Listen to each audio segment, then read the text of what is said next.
So guys, I want to thank you very much for coming to the panel for Massive Productions Paranormal X. All of it. Paranormal X is a little bit different as far as a paranormal activity show, because with most paranormal activity shows, at least the ones currently on whatever your poison is, Sci-Fi, Travel Channel, whatever, they always rely on jump scares as opposed to the actual science. So what we have with Paranormal X is we have a scientist that has teamed up with a psychic to do these investigations. So we started this process about a year ago. The first thing we did was we decided to investigate a urban legend surrounding an app called Randonautica, and that was 100% fun, and we will definitely get to those stories here in a moment.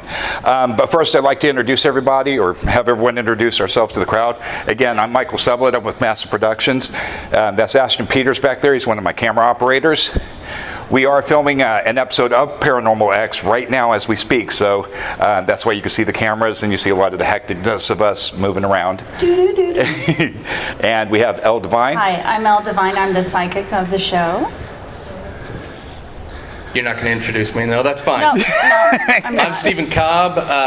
I'm dubbed the scientist. I have a degree in mathematics. I worked as a chemist for many years. I am currently in IT, programming computers for chromatography software for laboratories.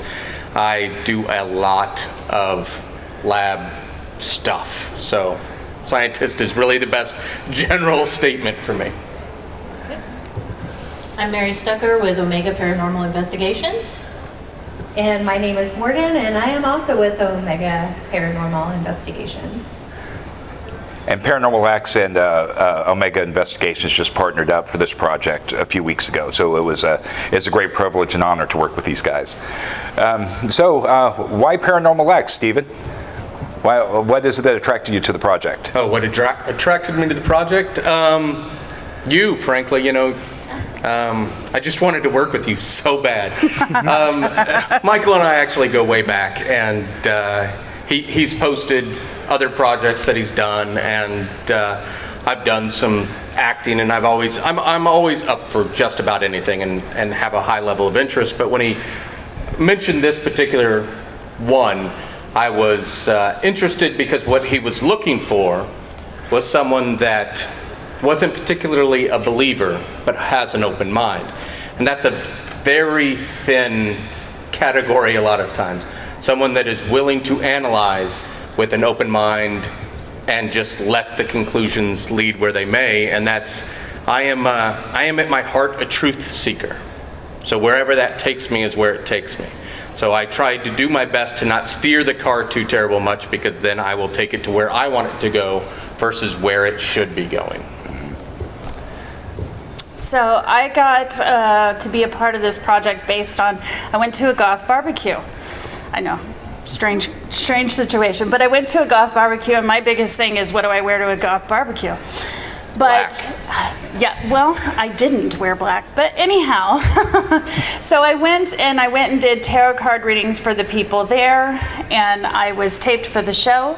And when I was taped for the show, I met our producer, and when I met him, I'm like, you have things. So from that moment on, I was kind of vetted for this project, and I'm a firm believer in him.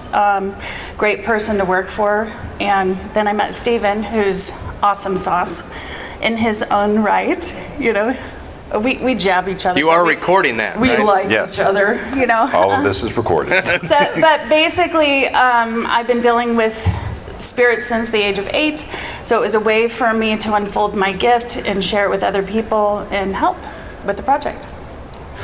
So Elle, what is it like working with a skeptic like Stephen? Stephen's like a big brother in that I'm open to him and he's open to me. And so I think that between the two of us, we'll be able to debunk a situation from all sides of the spectrum. So I don't know. It's kind of funny, the camaraderie that they have. Sometimes I feel like I'm in the middle, but I just let them do their thing. But otherwise, it's wonderful. And Stephen, how would you describe your approach to the investigation process? I mean, I am the scientist. It is purely scientific, right? So we talk about investigations, and she keeps using the term debunk, and that's not what I'm after, because I don't think there's anything to debunk particularly, right? I believe people when they tell me things.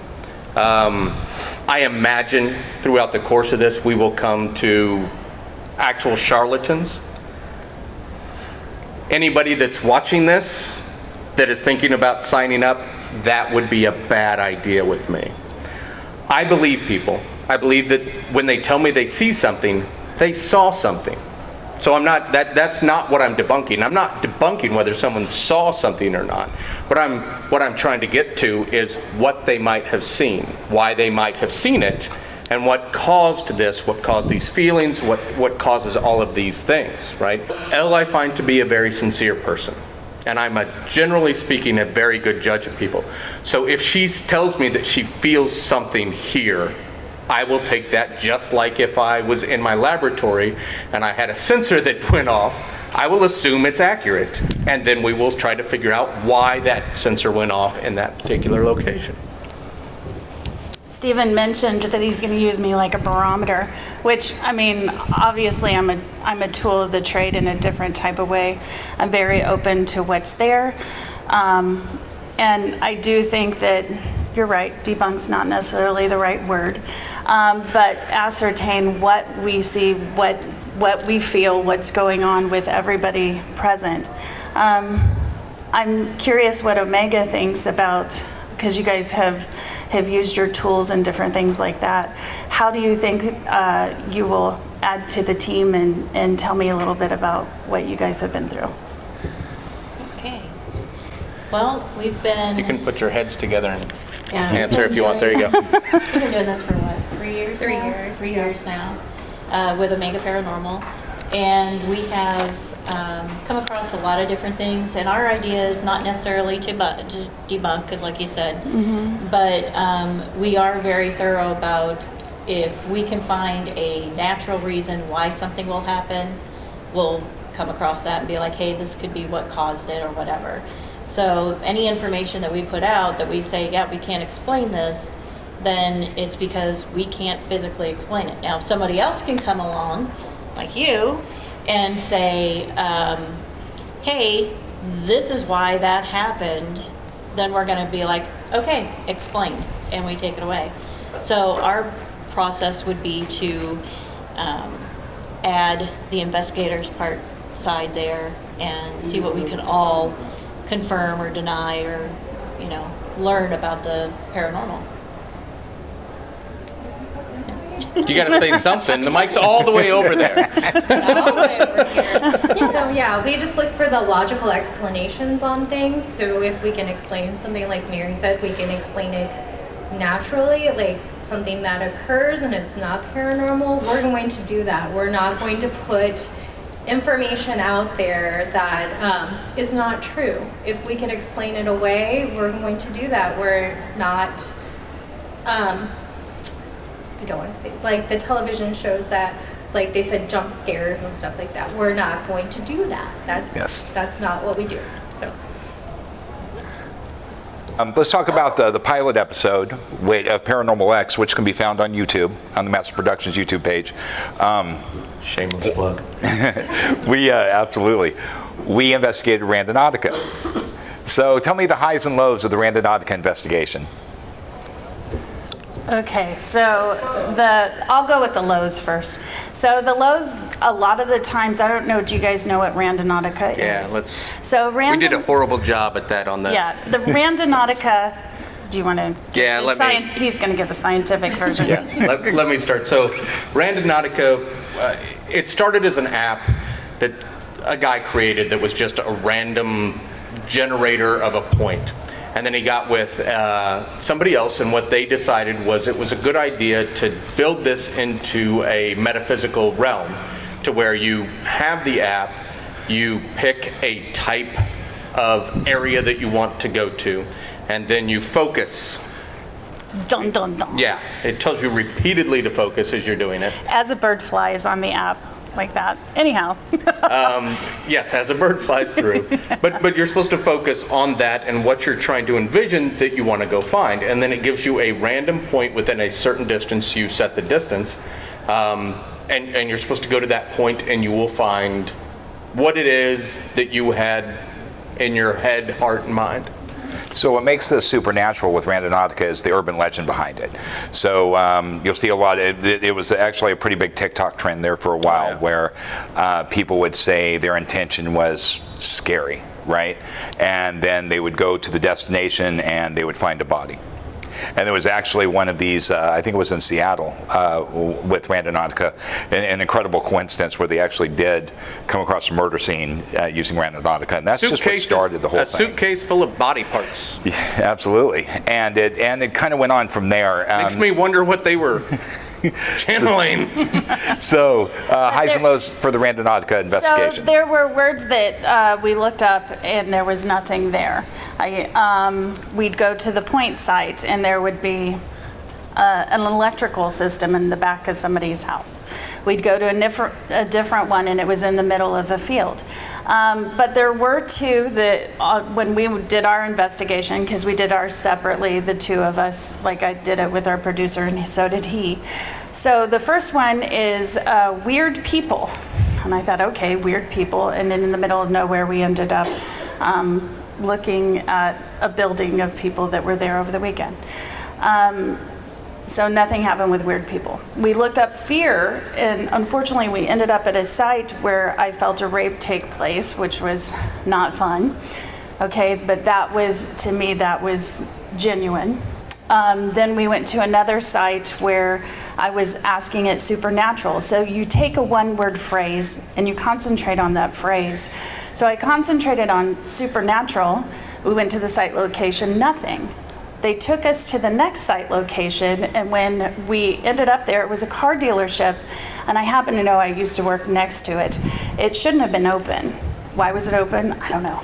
So we go to the back of the car dealership, and we find a car that looks exactly like the supernatural car from the series.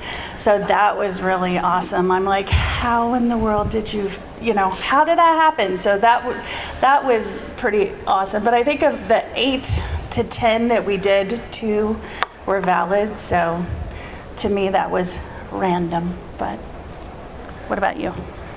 Well, we did various ones.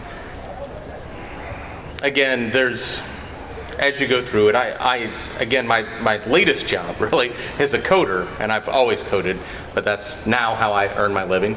And so I am a bit skeptical going into it, because I know multiple languages that I can code in, and not one of them has a call to the supernatural built into it.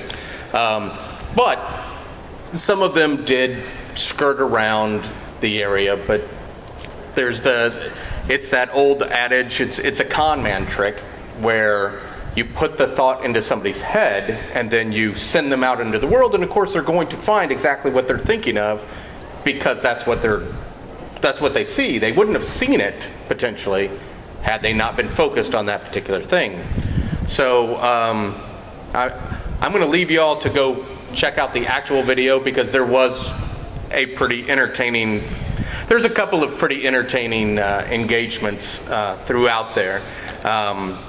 But I mean, it was a good time for me, but all in all, it was me going outside, which I don't do terribly often. Are you going to tell him, producer? No, that's perfectly fine. Spoiler, I think baby. you guys Spoiler. definitely check out the episode. It's great. When it happens, it is great. And I won't go as far as to say that it's supernatural, but it was probably one of the more beautiful coincidences of the investigation.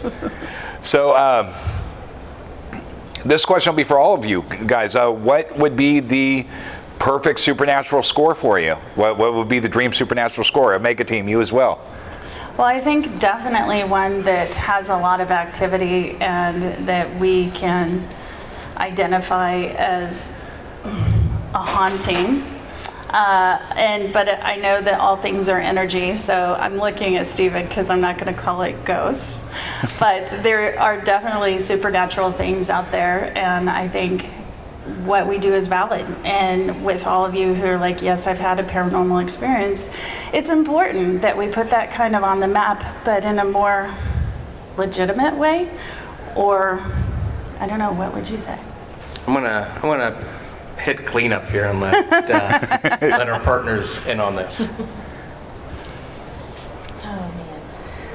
We've been in a lot of really weird places and seen a lot of really strange things. So, I mean, I guess if it happened, the most spectacular thing that could happen, I would say would be like if there was a full body apparition that every single one of us was seeing at the same time and we had our cameras ready. That would be the golden ticket for that. Yeah. And I know I like it when doors open up and things happen like right in front of you, you know, like Connect 4 just opening itself up and spilling out all over the floor, or a door opening when you say, oh, I need to use the restroom, and the restroom door pops open for you to go into. I did not use that restroom. I went to the one down the hall. But That happens at my house, but I have a lot of Google things that connect up. And oh, there's like no Google things in this place. So,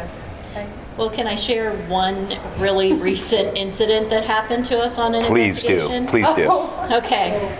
No, I'm not going to tell any of the bad ones. They can go look at we have a YouTube channel as well that we just pop up our videos there. So if anybody wants to go see some of our moments where we're like, oh my gosh, why is this happening? But we were at a location in St. Joe, and we were doing an investigation. And we were using the Estes method with a spirit box, as everybody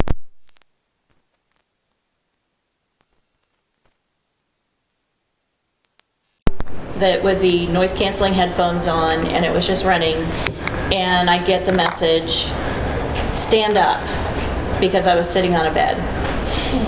We had been walking a while, and I was just happy to sit down for a minute, and so I thought back, and I was like, if that's really what you want me to do, you need to say it again.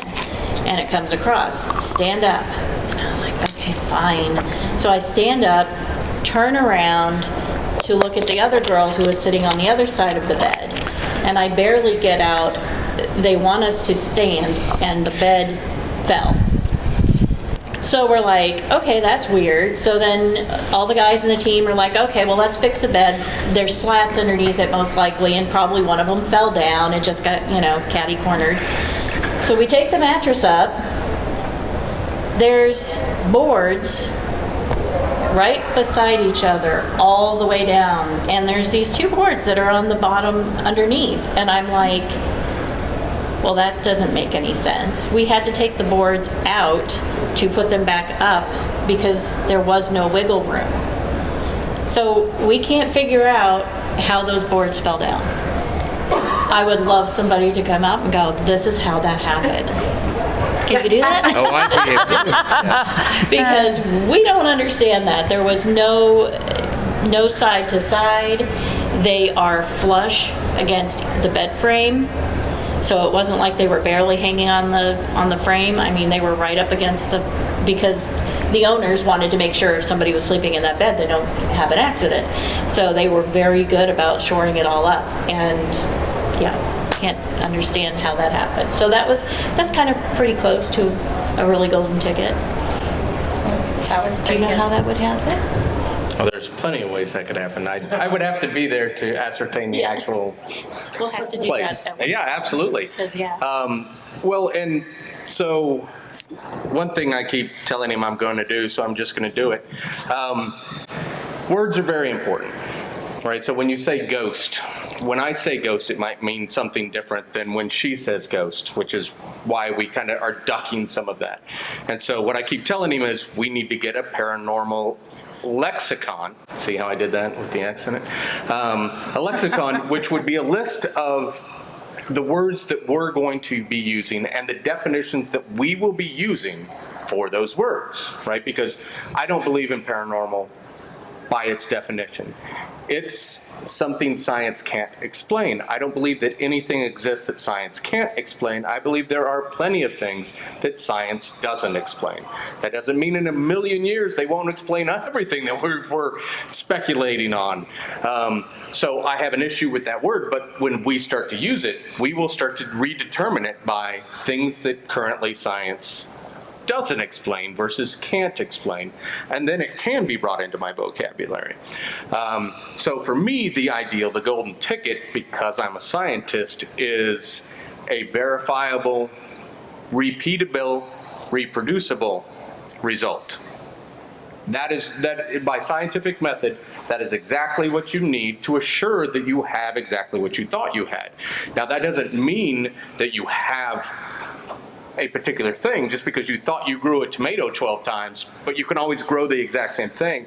Maybe it's a potato and not a tomato, and you just didn't know that, but at least you can recreate over and over and analyze and study it. That's the dream. That's the golden ticket for me. So if we go someplace where if we follow a particular line, maybe on particular days, at particular times, whatever that might entail, and can reproduce things, I mean, that's the golden ticket. I think that's everybody's investigator's golden ticket, is like, man, if I could just always go to this one door, say this one magic word, and something pops up, no one can deny that this thing happens, right? So that's me. Can't you see what an interesting show it will be? You know? What else do you have, Mike?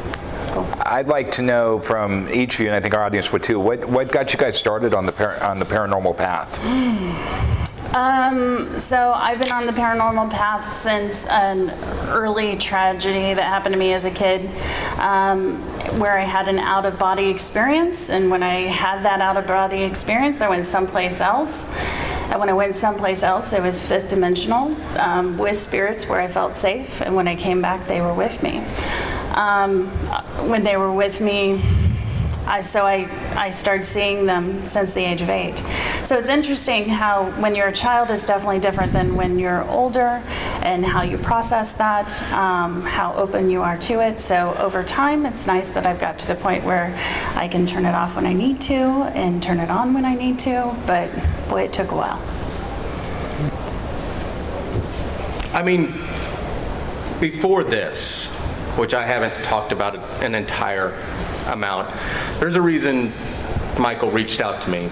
We come from, we know each other from way back. It's not abnormal. I am the guy that people come to and it's like, Cobb, explain this to me. Would you just explain this to me? Because I can't quite figure out what might have happened.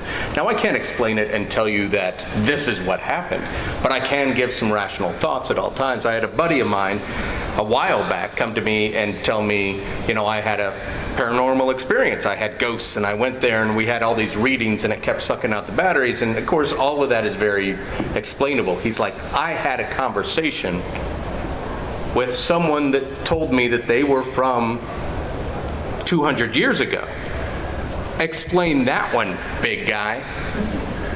And I go, well, there's a scientific theory of time folding, where there are points in the universe where intersections of time are very thin, and you can actually interact forward and backward through time. I'm not sure I believe in it, right? Again, it hasn't been proven, but that is a scientific theory that would absolutely, these guys back in 1850 might be going, no, I talked to a ghost, guys, and they interacted with me, and they were talking about this weird stuff. Those are plausible. To me, more plausible than the concept of just throwing it away to something that could never be explained. But those are plausible excuses. So when people come to me and ask me for things, I've always thought about this stuff. What do you think about those telepaths? Well, do you think it's probable? No, it's not probable. Well, do you think it's possible? Well, yeah, actually, it's possible because our brains operate like this. And so, yeah, there is a conceivable idea that this could happen. So I won't rule it out. I won't rule out anything that is conceivable. So I have been in it a little bit of time, probably not near as long as the rest of this group and not as direct. But I have a question for you. So how did Paranormal X come about for Massive? Okay, so the way Paranormal X came about for Massive is it's not a not a huge story. I got irritated watching Ghost Adventures. And I wanna He tell gets you how. irritated a lot. I'll tell you how I got irritated watching Ghost Adventures. So, Zach Baggins is running around this haunted hotel, right? And he's like, hey, Ghost, come out here and show yourself now. And you know what he does right after that? You hear and he goes, what was that? You know what that was. You just asked for it. And that's how Paranormal X came about. I wanted to have a show that gave you tangible results, actual tangible results that did not have the novelty and the jump scares. Because the bottom line is, as entertaining as the novelty and the jump scares are, what we really want are results, right? That's what we want. We want that evidence. We want to be able to say, this is it. This is real. Where real and true become the same thing. And that's what we want. And that's what Paranormal X is going to try to do. That's the whole point of the story. That's how Paranormal X came about. Thank you. So I think, but I can tell you on a side note, that all of Paranormal X's cast and crew is very excited to see Stephen meet his very first haunting. Yes. One that he cannot explain away, and one where he walks out going, oh wow, what was that? We're very much looking forward to that moment. Do you have that many seasons already ready, or? How many people said they had hauntings again? Let's do this. So, Omega Team, let's hear what you guys have. Tell me about some of your investigation tactics, your equipment. I mean, we at Paranormal X, we are excited. We are so excited to have you guys on board.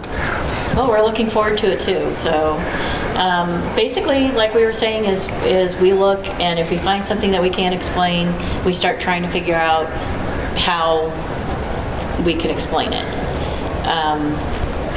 We don't just take, oh, hey, the door slammed. You know, we're going to jump around, find out if it would move just with movements, or if the wind was blowing, or somebody knocked into it, or whatever. We also try to make sure that we don't go any place without at least 2 people at a time. Because one, if you're investigating a place that is, you know, kind of run down or not well kept, and you both experience the same thing, then it's more likely to be able to go back and go, okay, what's going on here? So that's kind of how we handle things. We had a case just last weekend that we were called in on that a couple of people actually fled their home because of the haunting. And they were totally freaked out, would not go back. They went back with us, and within about 15-20 minutes, we started pinpointing different areas, and some kind of really interesting stuff happened. But needless to say, a couple hours later, I mean, they were thinking, oh my gosh, we've got a demon-possessed house, we've got this, we've got that. And by the time we're finishing the investigations, they're like, oh, I get it. It wasn't this, or it wasn't that. And we're like, yeah, I mean, not everything is demonic. That's the other thing that I always got annoyed with Zach. Everything was a demon. And it's like, demon hauntings are really rare. So, and sorry for the terminology, but most of the things we run into are human spirits who just want to communicate or just want to do their thing. So we are very much about taking the scariness out. What equipment do you use? We'll use spirit box, like I said. We use EMF detectors because you need to know where your electrical lines are. That was one of the strange things on that last investigation. They had the electricity turned off because they had no intentions of going back. And we got EMF spikes in places where... And Ed is an engineer, so he knows about those kinds of things. And my husband used to work with electrical work, and so he's constantly looking at stuff. So between the two of them, they're usually able to explain away most of these. But we were getting EMF spikes in places that nothing should have been hitting a spike. So it was kind of interesting. But again, nothing scary really, just something to calm down and change your point of view. That's I guess most of the thing that we try to do. If you hear something and it says smile, and you go, oh gosh, that's creepy. Is it really creepy? I mean, I just told you to smile. But because it's a disembodied voice, you think it's creepy. Well, That's a little creepy even when you say Yes, it, really. it's really. but in all instances, it's like, is it a threat? Is there any problem with it? So sometimes it's just changing your point of view and trying to understand how the other side is communicating. So, anything to add? So, yes, about equipment too. So we use all kinds of equipment. Some of my favorite things to use are the REM pods. Those will light up with different things. Temperature, if they go within a certain distance, it will light up different colors. What's the other one it lights up for? Temperature, distance. I feel like there's one other thing too that it lights up for. I don't own one of these, but like they have a music box that will play if you come in so close to it. It like breaks the plane. That sounds unnecessarily spooky. Yeah, It is really fun. A music Like- box? You like could just have a beep, but no, it has to be a it's music box? They will play like a little lullaby or a children's song. It is wonderful. My Google will also do that. I'll stick with the REM pod. Yeah. The beeps are fine with me. And then we have cat balls. They're also called ghost balls. But do not look on Amazon for ghost balls because they will charge you more. So just look for cat balls that light up. You will be charged less for them. So those are a really good thing because it actually takes a lot to activate them. You can't just like do that like that on the table or like a cat throwing it across the room. We use dowsing rods. I know Mary and I do those a lot. We have our spirit boxes using the Estes method. People asking questions in the other room and us giving them answers from another room. We get some interesting results with that one. What else do we use? The recorders. pendulum. Oh, recorders. So we usually have multiple recorders going at the same time, the little digital ones. And guess what? Everybody has one in their pocket. You can do it at home. I know on the iPhone it has the voice memos. It is great at recording things. I've gotten some great audio from just my phone recorder. And your shopping will change when you leave the recording Yes, on. it does. Oh, Yeah. So, and we try to do our Mm-hmm. Yep. we've got enough recording devices now that we also like start them all at the same time. So if we go back and we've recorded something on camera and we can figure out, you know, where did this happen? Did we hear anything on the recording devices? So.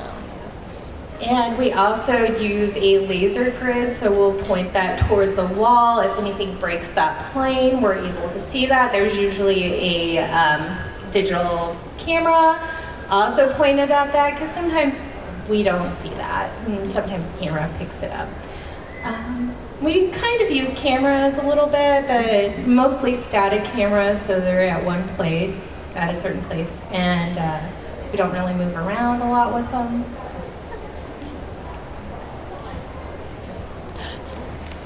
Thank you.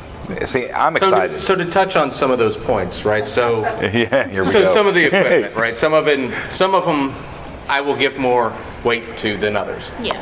But one of the biggest and I think most effective are the last two you mentioned, which are the sight and sound, because our eyes only pick up a very small wavelength Yes.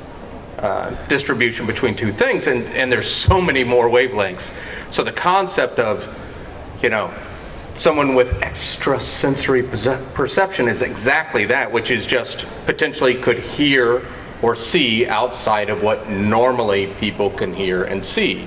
So those type of recording devices could easily pick up that stuff. So to verify, to validate, those are really good methods. Some of the others are a little bit more niche, but those two in particular will definitely show wavelengths that existed. I cut you off. No, you're perfectly fine. Perfectly fine. I wasn't apologizing, I was just mentioning. How many here want to see Stephen get scared in one of these episodes? Yeah, look at that. You're going to have my mom in one of these episodes? That great day. So that's pretty much the gist of Paranormal X. I mean, we definitely love talking to you guys, and we'll talk to you more throughout the course of this panel. But we'd like to hand it over to you guys. Do you guys have any questions for the people on the panel? Anything at all? Yes, ma'am. On the equipment you guys were just talking about, if you had a video recording and then all of the other devices recording, and one of your audios caught something but none of the other ones did, would you consider that proof, or would you consider you need more than one source? It actually does happen. We'll have it where, like, you'll have your phone and then you'll have a digital recorder and then there will be another one. Sometimes audio picks up on two of them, but it doesn't pick up on the third device, or it will just pick up on one of them. And we listen to the things over and over and over again. Ed is the one that likes to review all our video and all our audio recordings, and he's the one that finds the stuff and posts it on the Discord, or there's also a Facebook group that, does he post it on the Facebook group, or is it mainly on the Discord? I think it's mainly on Discord. Mainly now. on the Discord, so. Yeah. But yeah, we have gotten that where I've had things right next to each other and it will pick it up on my phone, but it won't pick it up on the digital recorder or vice versa. So. And to be fair, even if that happens, we're not going to go, hey, this is legit. Yeah. Because there could be a lot of things that happened, why one didn't pick it up. But it does make for an interesting thing to be like, hey, why did this happen? This is here. So it makes you pay attention a little bit more. Yeah, we need a little bit more than that if we're going to say this was absolutely a spirit on the other side saying something. Then, yeah, we'd need more than just one recording and not. Is there a magic number for science that would make it, like, how many you hear from? 2 out of 3 is because that's always so if you're running something, right, you tend to, when you're running something, you tend to calibrate those instruments, right? And so if you run one and it doesn't hit calibration, and then you run it again and it hits calibration, you're not done, because now you have 2 that don't line up. You need a third that should line up to one of those 2. So you need 2 that confirm one another before you have a valid result on any of them. So if you're talking about, probably if we had stuff like that and it happened with any large number of frequency on one of the recorders always picking it up and one of them not, we'll look at the instrumentation and say, hey, this one over here is probably faulty and not picking stuff up, so we need to fix that so that it does pick it up, versus it is now a point of evidence that can't be confirmed. Fantastic. Thank you, Stephen. Do you have a question? Yeah, I did. Y'all are living me and my friend here's dream, because we were watching Ghost Adventures one day, and he looks at me and he's like, man, if this dumb beep beep beep beep beep can get on TV, then surely, you know, we're smart enough to figure out how to do this for a living. So, like, since then, because at first when he said it, I'm like, yeah, right, okay, whatever. And he's like, no, seriously, what? And he kind of bugged me about it. And then finally we started doing it, and we've done like 6 investigations, and we've got equipment now, and we're actually, like, getting somewhere with it. And That is awesome. also, y'all should definitely investigate the McIntyre Villa. And if you want, I have stories. I have stories for the McIntyre Villa, but I don't want to take up everybody's time. So, like, do y'all have a booth? Yes, Yeah, we do. 300. 300. I also have a question. And Booth 300, for those who didn't hear that. Can you hear me now? Yeah, we can hear you. I saw that walking around.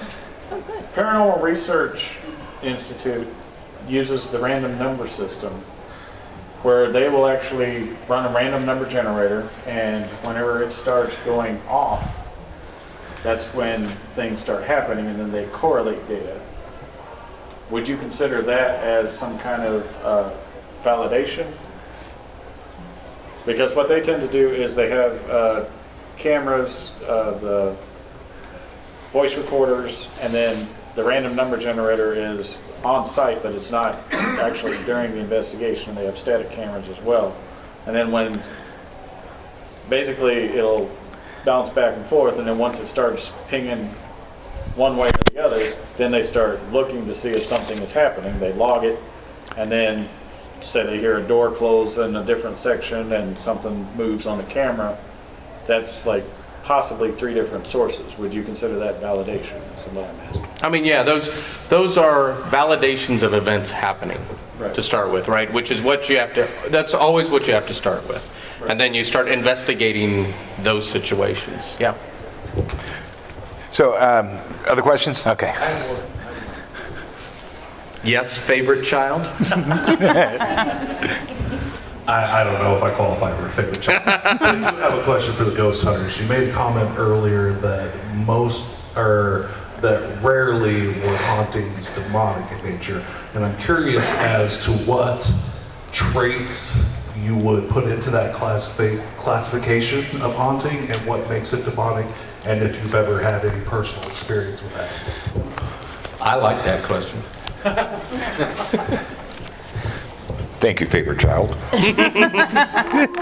All right, to give you guys some background on that before he answers the question, we have another series called Underground Uncovered, and those guys are part of it. So that's where that row is part of it. That's where favorite child comes from. All right, go ahead.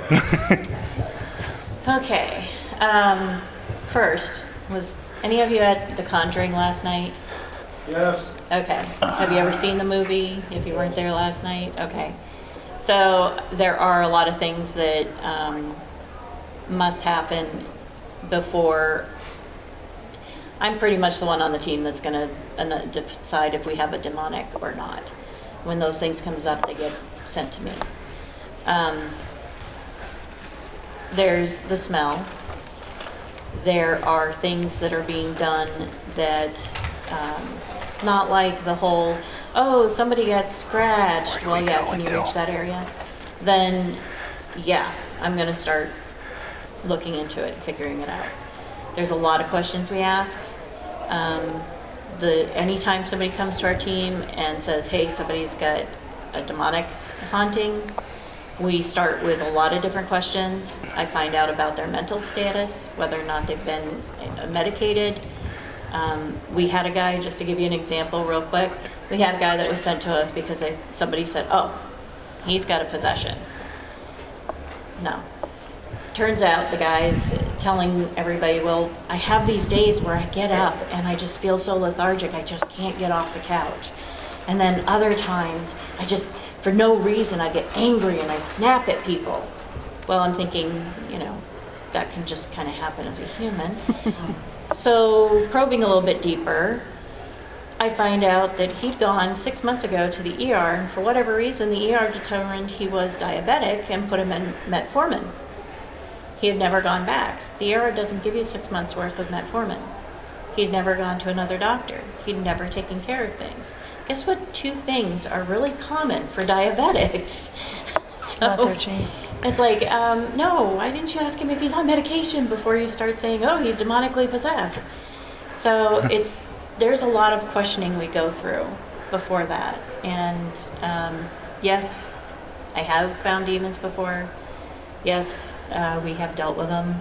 We keep the team very, very small. Usually 2 of us are all we go in.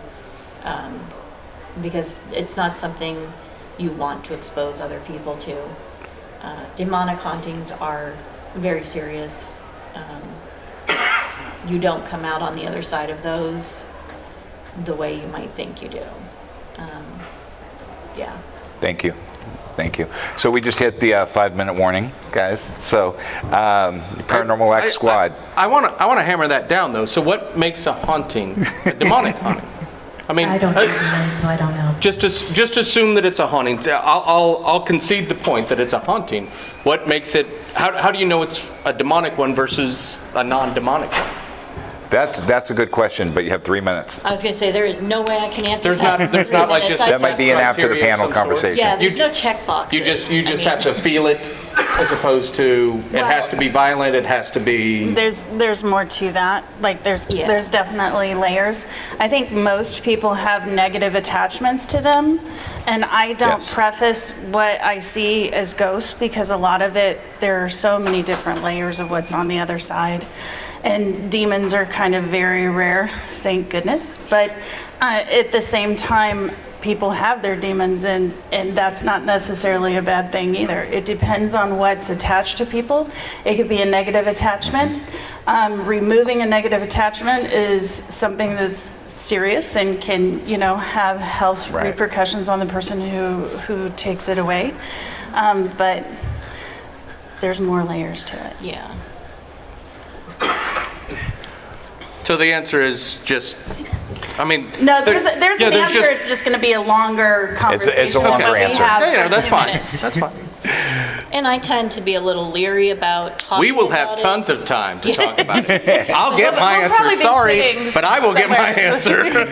answer. My So- thing is, I don't ever want to be a catalyst for someone thinking, oh, hey, demonics, I want to learn more about that. I want to study demons. I want to get into it, because it is not something to play around with. And I don't want to be the catalyst for someone to get messed up in there. I've seen what it can do. Thank you. So, again, the show's called Paranormal X by Massive Productions. That's who we are. And we're at booth 300.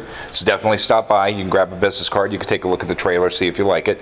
Elle's doing readings. Elle does readings at the table as well. We're currently streaming, the pilot's streaming on YouTube. We are looking to once we get the episodes cranked out, we're looking to stream them on Amazon and Tubi as well. So you guys will have every opportunity to see it. And I'll ask one more time, who's excited to see Stephen get scared? Come on. Thanks for coming. Again, guys, it was an honor. You guys were at our, by the way, this is Massive Productions' very first panel, and you guys were part of that. Thank you very much. Thank you for coming.